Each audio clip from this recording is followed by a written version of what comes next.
Hey YouTube, clearly I'm new at this. My shot's not great, but my tripod is my phone on top of a chair on top of a fan. So for this video, I'm going to do a full build. And as you probably read in the title, this is a $40 budget single cut shred guitar. So this is what I'm starting out with. This is an LTD EC10. So this is a fairly budget guitar when it's brand new. Made overseas somewhere, I would guess. Okay, Indonesia. So this is an Indonesian guitar. I found this in my local classifieds it was listed at $75. I chatted with the seller and I picked it up for $45. And I'm honestly surprised at the quality just initially. The frets feel really good. They don't feel like they have excessive wear at all. The nut appears to be cut pretty well. It has a tiny chip, but that's not going to affect tuning or playability at all. And this is just obviously there's no electronics, which is why I got it for $40. But it has a bridge and it has a tailpiece and it has tuners, so it really does just need electronics to work. So the name of the game, because this is a budget build, I'm not going to purchase any parts for this. I'm not going to purchase materials either. Everything that goes on this guitar is going to be from my parts box. Anyone know Comito? Good news is it appears to be a high quality bridge. But yeah, name of the game, budget build. I'm not going to purchase any parts. All it needs is electronics, so I'm looking at a switch, 2 knobs, probably a capacitor in there, and then some pickups. So I should have enough spare parts to turn this into a guitar. Okay, so here on my workbench, I've decided on the pickups I'm going to use. I didn't have as many spare pickups as I thought I did, but I do have enough to get the job done. So this is an Epiphone Probucker, and this you can see is the HCB, which means this is the bridge pickup. So I've had Probuckers and other guitars before. It's Epiphone, but it is made in the USA. It's got this quick connect, so I'll have to cut that off and just grab a wiring diagram to figure that out. I'm thinking about doing a push-pull pot to be able to split the bridge, but I haven't decided on that yet. And this is why. So this is the only neck humbucker that I have in my collection for a 6-string. And it's out of a Dave Mustaine V. It's fine. It's nothing special, but it'll get the job done. And it won't cost us anything, which is, I think, the important part here. It is, however, only a 2-conductor pickup, so I would not be able to split this. So the question is, do I just allow the bridge to be split anyway and not allow that option on the neck pickup? Maybe. Probably not. I'll probably just end up doing no split option. But okay, and the luck just keeps on flowing. For pickup rings, I realize that I'm running very low on it. Luckily, this Probucker came with a pickup ring, and this is my last spare pickup ring, and the screw holes line up perfectly, so just got barely in luck there. Okay, I've got my Dean neck pickup into its pickup ring, and I think that will sit nicely in there. Turning to the Probucker, we have a couple of issues. And remember, I can't buy anything for this build. First thing is it didn't come with the screws to mount this to the pickup ring. Funny story, this was actually sent to me as a replacement pickup for a guitar that I had already upgraded. So this is just spare parts. I threw away the bad pickup and this was sent as a replacement, but again, I didn't need it by that point because I put different pickups in it. So problem number 1, no screws. Problem number 2, this was made for a guitar with some kind of a carved top this LTD is a flat top. There's no curvature to this body. So that's going to look kind of dumb with this big space in it. So I'm going to have to pull out some fabrication tools and modify this pickup ring because I cannot go buy a new one. I'm also going to have to try and find some screws and springs that fit this. Luckily, I've got a pretty extensive collection of springs and screws. I modify a lot of guitars, so I'm hopeful that we'll find something. Okay, problems 1 and 2 are solved. These screws fit, and I found a couple of springs that are roughly decent heights for this. For the pickup ring, I got it pretty flat. I could get a little flatter, but I guess I'm just not picky enough. I just used a circular sander and kept going until it was an acceptable height. So I think that's going to work out just great. Okay, the sign of a true budget guitar. You clearly have 2 different pickups, 2 different pickup rings, and 8 different kinds of screws holding them in. But yeah, I'm reasonably confident those are tight and that's going to hold. So next, we're going to flip it over. We're going to install a switch, 2 potentiometers, and a jack. Alright, I couldn't find a lot of great documentation on the Epiphone Probucker. But I'm kind of going off of Gibson wiring colors. I'm going to basically try soldering green and white together, doing bare and black to ground, and treating red as hot. We'll see how that works. I'm by no means a soldering expert, so I have modified many guitars. I'm fairly comfortable soldering, but I'm not going to do like a tutorial here. If you want to do your own soldering, there's plenty of better videos on YouTube for that. Alright, so I found these alpha pots. I found this capacitor in my spare parts. I don't know if any of this works, and this switch and a jack. So I'm going to go ahead and just do hot to here and here for each pickup respectively, and ground to right here. Alright, so now I've got this plugged in to an amp. I always test my pickups before I button up all the electronics. So it's buzzing because it's not grounded to the bridge post right now. I'm going to go ahead and switch this to the neck pickup. That's good. That's good. Good. Middle position. Good. Good. Good. This one's a little bit tricky with the cover. Oh. Just messing with things. Okay, now just bridge. Good. Good.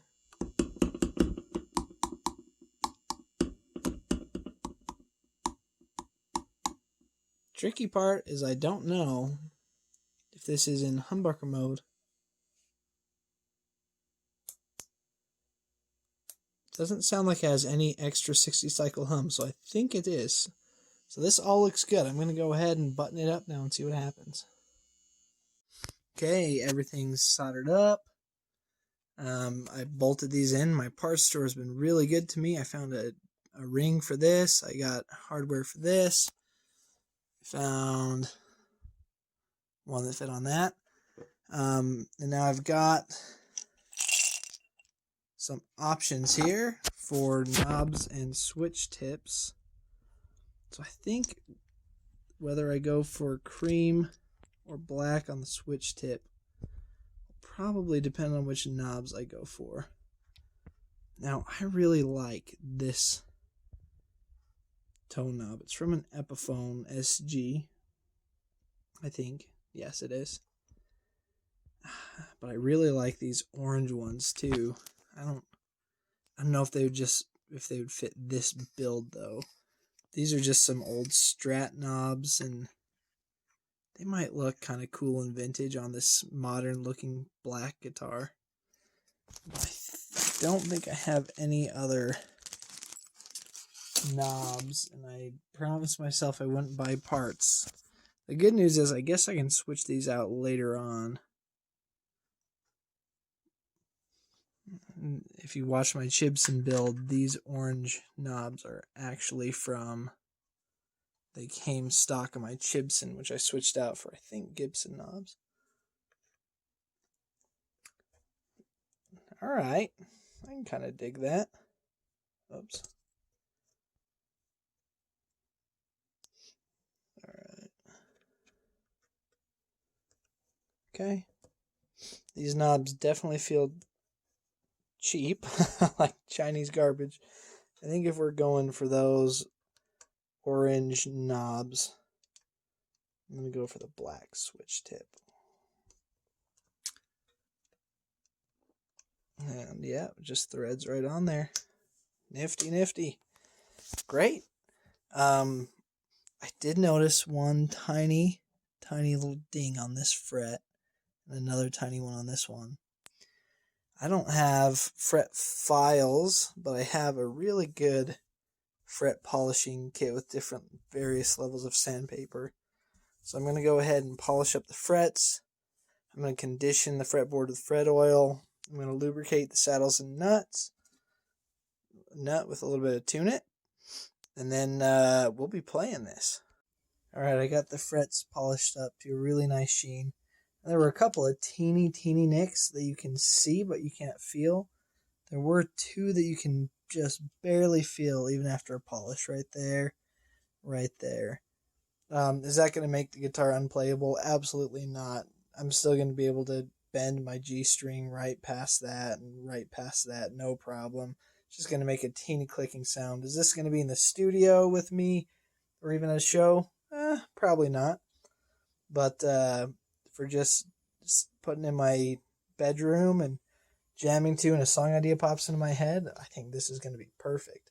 So now what I'm going to do, now that I got the frets polished, I'm going to go ahead and condition the fretboard. Now there's a lot of different opinions on what you can and can't and should and shouldn't use. I use F1 oil. No, I'm not sponsored by anyone, obviously, as you can tell by the quality of this video, but for rosewood fretboards, this seems to make them look really pretty and feel nice. It's amazing what a little bit of fret polishing and fretboard conditioning will do to transform the look of your guitar. I mean, you can see the grain in that wood so much better, and that rosewood actually looks really good. It has a lot of good movement in the grain for a rosewood fingerboard, and I would have never known that. Anyhow, now that the fretboard's done, I'm going to use a little tune-it on the saddles and on the nut. And I'm going to go ahead and string it up with some Ernie Ball 10s, regular slinkies. Okay, so she's done. Here she is. This is my $45 LTD EC10. So let's get this out of the way. Did this really cost me $40? Yes, it really did for me. All of the electronics, maybe 45 for the guitar plus another 5 for the strings, because I just have a bunch of sets of strings in my parts drawer, but I did buy the strings, so probably 50 after you talk about the strings. But all of these pieces were taken from other guitars that I had previously upgraded, so they really are just spare parts. This neck pickup, like I mentioned, came out of a Dean V that's actually on my wall over there. This Epiphone Probucker was sent to me by Epiphone to replace a bad one that I had upgraded anyway. And the pots and jacks and switches and switch tips, knobs, screws, everything just came from various guitars that I've upgraded throughout the years. So I'm going to go through a couple of tones for you. I apologize, I'm not an amazing guitarist, but this is the bridge pickup, the Epiphone Probucker.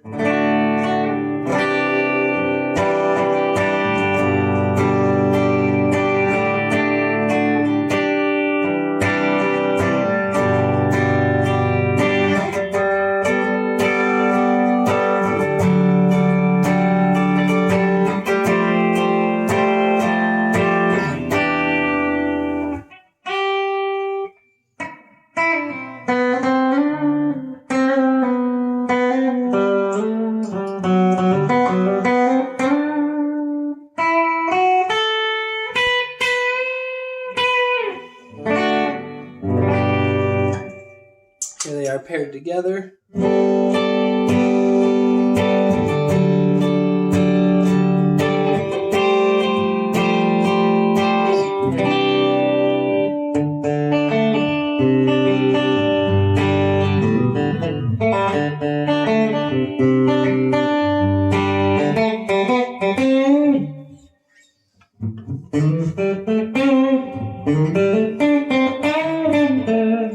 Sounds really good.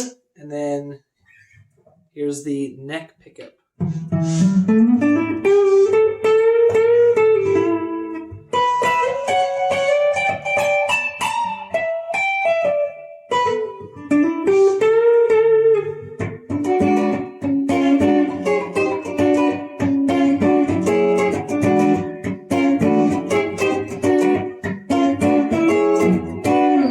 Sounds really jazzy, that neck pickup clean.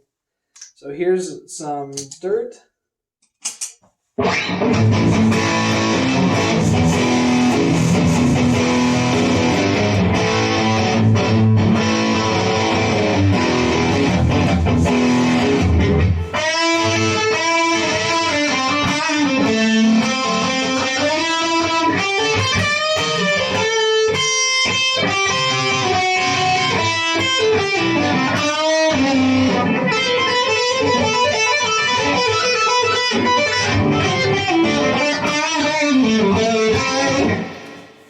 That Probucker actually sounds surprisingly, it's a little bit hot, warm, and crunchy. I really like that a lot. And then here's that middle position.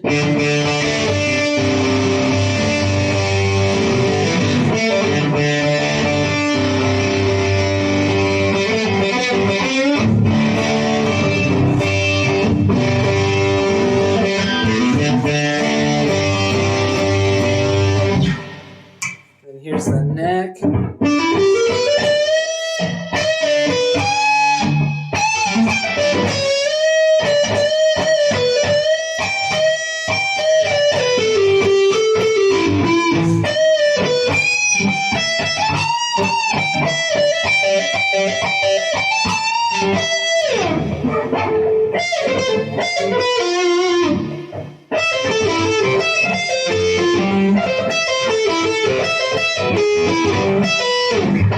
Not a very good guitarist, like I said.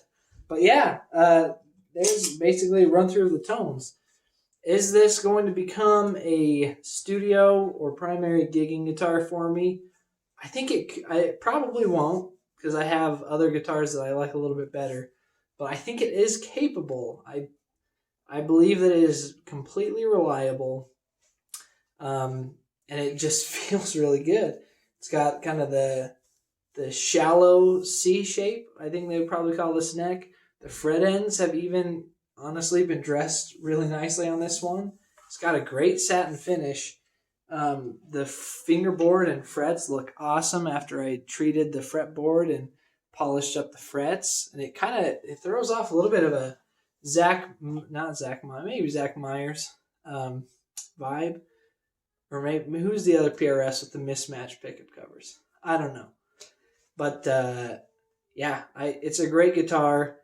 If you have a box of spare parts, which you may or may not, and you find a husk like this somewhere in your local classifieds, I'd say pick it up. Or even I think there's a brand spanking new EC10 on Musician's Friend right now for $130, which I think is a screaming deal. It'll probably sound almost as good as this parts one for only $130, and this really feels nice. But if you watch this video, thank you. I'm going to be giving you better content soon. Have a great day.